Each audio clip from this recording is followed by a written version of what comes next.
Hey everyone, my name is Joel Rosen from drjoelrosen.com, and I'm here today in my office in Boca Raton talking to you about osteoarthritis exercises. A quick intro about myself. I have a background in exercise physiology. I have an exercise science degree, and I also have a certified strength and conditioning background, and I'm also a chiropractic physician.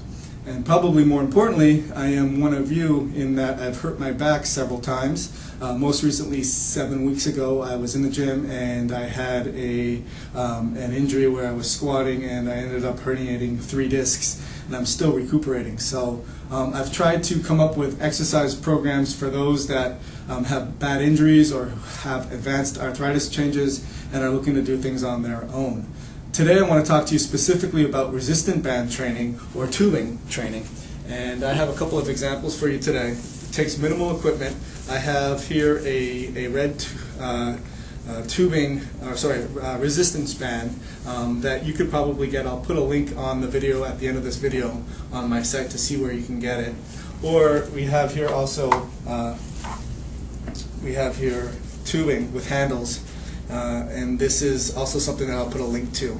Before we begin any exercise program, you want to make sure that you've had a doctor's A-OK to say go ahead and exercise. That typically includes a stress test to test the integrity of the heart, and also to do any blood testing or metabolic profile testing to see if there's any markers for any reason why you shouldn't exercise. So I'm assuming that's already been done and you are ready to go ahead and work out in your own home. And again, I stress this is for a very basic, haven't exercised ever or haven't exercised in a long time and want to get back into it. A couple things that you want to do is you want to make sure you have some loose fitting clothing, shorts, shirt.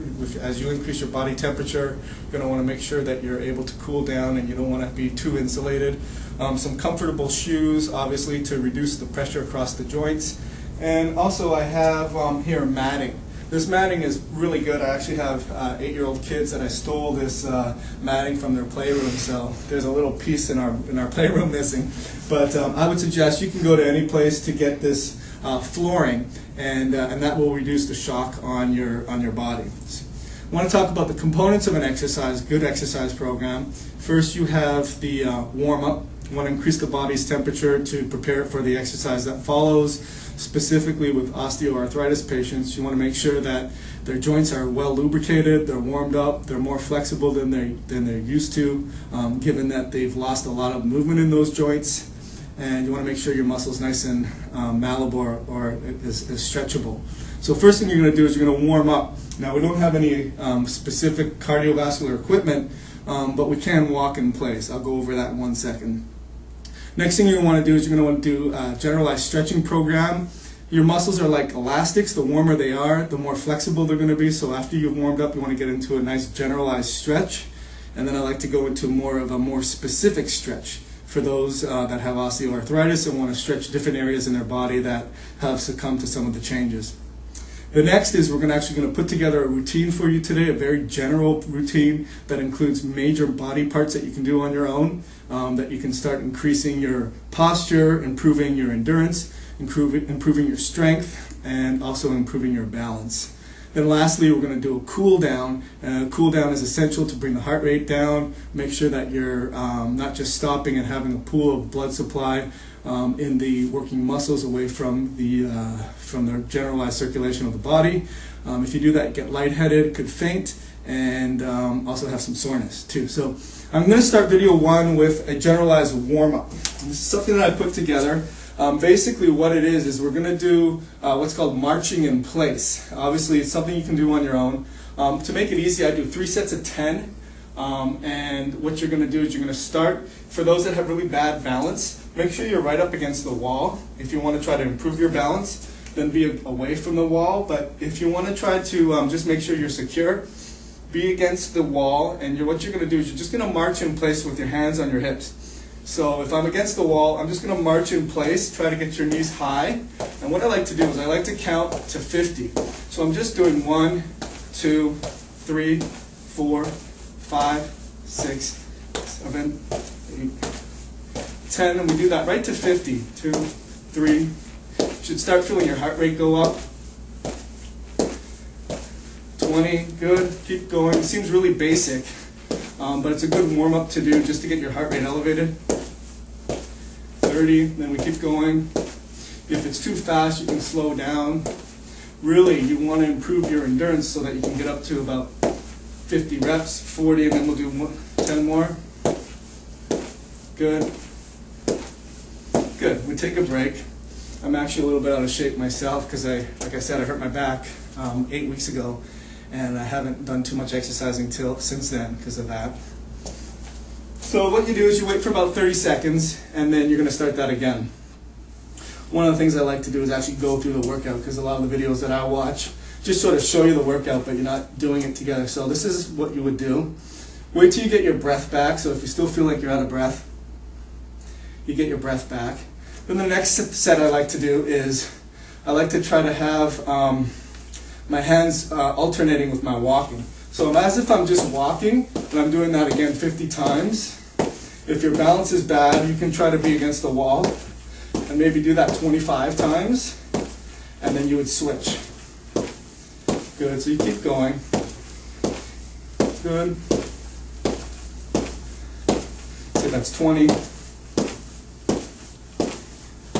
Good, and we can switch.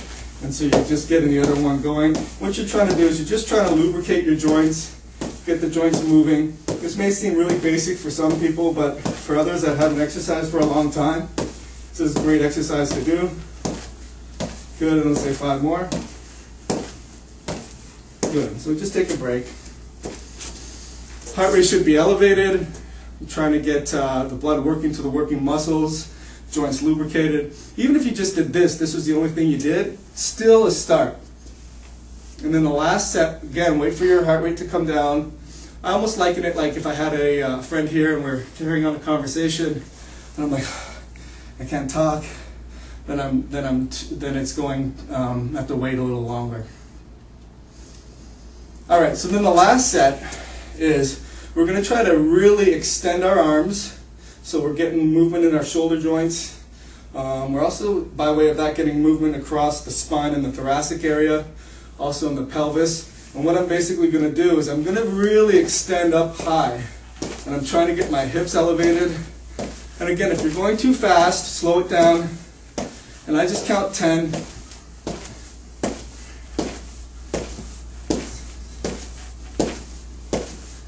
And I'm really trying, and if I find that I can't balance, then I can do again, hold on the wall, 30, and then if I want to switch, I keep going.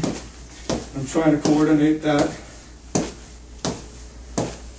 40, and let's say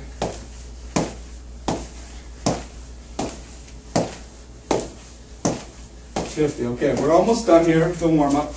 Last thing I like to do is I like to sort of stretch the lower back and get it prepared for what we're going to do now in a second. And basically with the lower back stretching, this also gives me a little chance to rest and relax. I'm going to do my cat and camels, or my pelvic tilting. Basically the way that looks again. And this is still considered a warm-up, but more specific warm-up. I'm actually stretching my entire spine. What I want to do here is I'm going to do 3 sets of 10 again. This is the anterior pelvic tilting that I have right now, and I want to go into posterior pelvic tilting. So I'm going from anterior to posterior. Set 1, don't concentrate on your neck right now. Just get your pelvis going up and down.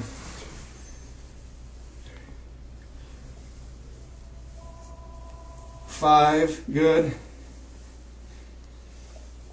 7, good. 8, 2 more. And if you can't do this, you're going to take a little practice, mainly because your spine has really become calcified and osteoarthritic. And take a break. And you can put a little stretch into there if you want. Just stretching the lower back. If that hurts your back, sort of back off a little bit. Come down. We're stretching our lower back. Getting a little bit into stretching right now, but I'm still stretching, warming up the spine. Next set, what I want to do is I want to sort of bring in my neck with my back. So when I go in, my head comes up. And when I go out, my head goes down. Same thing. 2. And if it's too hard for you right now, just do 5 sets of 5, 3 sets of 5, 2, 3. Should feel this in your stomach as well. Now take a break. Let's say we just did 5. And you're going to do one, we're going to do one more set of that. In between, if you want, you can just sort of stretch down and relax your back. Biggest error I see with stretching is you're not holding the stretch long enough. Like I just did, you want to basically hold it for 30 seconds. Now I'm not actually part of my stretching program right now. I'm still in the warm-up. So I want to make sure that I just cool my heart down enough so I feel I can carry on the conversation. And then I'll do my last set. So I'm going to coordinate my neck with my pelvis. And what I'm doing here is I sort of liken this to brushing the spine, almost like I'm flossing my teeth. I'm trying to get some movement in between the joints, reduce the plaque in between the spine, and get some good specific motion. Again, this could be enough for the very, very deconditioned person who hasn't exercised ever before. Just the warm-up in and of itself is good enough. 4, and I'll do one more. 5, good. All right, so that concludes the warm-up. The warm-up's about 5 minutes to 10 minutes, getting the heart rate elevated. We started with 3 sets of 50 with the marching in place with the hands on the waist, to the hands swinging, to the hands really swinging. We did 50 reps of those, then we went down and we did cat and the camels. That's the first part of our warm-up on exercises for osteoarthritis. Thanks.